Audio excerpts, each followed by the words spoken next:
आपल्या सर्वांना आपला शूरवीर 500 योद्धांचा भीमा कोरेगावचा इतिहास आठवतोय।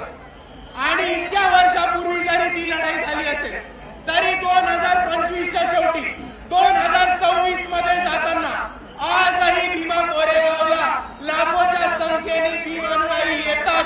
आणि आपण यांनी हेच दाखवून दिले की भीमा कोरेगावच्या दिवशी ज्या योद्ध्यांनी इकडे पेशवाई माती काढण्याचं काम केलं होतं त्यांना आम्ही विसरलेलो नाही आहोत मित्रांनो। आणि दुसऱ्या बाजूला ज्या 500 शूरवीरांनी इकडच्या व्यवस्थेच्या विरुद्ध, इकडच्या परिस्थितीच्या विरुद्ध आणि इकडच्या पेशवाईच्या विरुद्ध बंद उकरण्याचं काम केलं होतं त्यांना आपण अभिवादन करायला येतो तेव्हा फक्त महाराष्ट्राला नाही तर भारताला नाही तर अख्ख्या जगाला दाखवून देतो की हे बाबासाहेबांची औलाद अजूनही लढलेलो विसरलो नाही होत।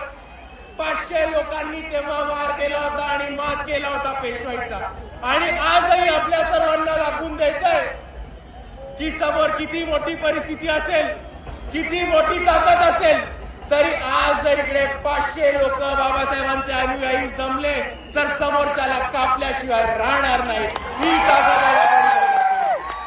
आणि म्हणून मी आपल्या सर्वांना एवढीच विनंती करतो की आज जसं आपण भीमा कोरेगावच्या इथे अभिवादन करायला एवढ्या मोठ्या संख्येने आलो त्याच पद्धतीने आपल्याला हा शौर्याचा इतिहास आणि आपल्याला आपल्या समाजाचा लढवय्या इतिहास पुढे घेऊन प्रत्येक क्षेत्रामध्ये घेऊन जायचा आहे।